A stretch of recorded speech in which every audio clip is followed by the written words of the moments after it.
At some stage in your life, you are going to need a coach or a mentor to get you from where you are now to the next level, wherever that is. You'll always hit some form of ceiling. And the difference between a coach and a mentor is a coach is somebody who can help you set a plan in place, put some structure in place, and then guide you through there and keep you accountable on that path.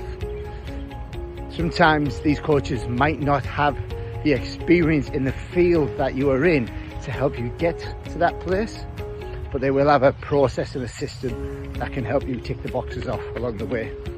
Now, a mentor is somebody that is in the industry that you're in, has been there, done that, got the t-shirt, the blood, sweat, the tears, the grey hair, the no hair in my case, and they can give you first-hand experience on the things that you're going through.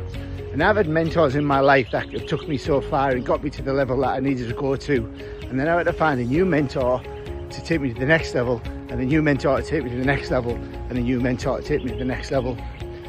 You don't have to have the same mentor forever. You can use them for 12 months, 24 months.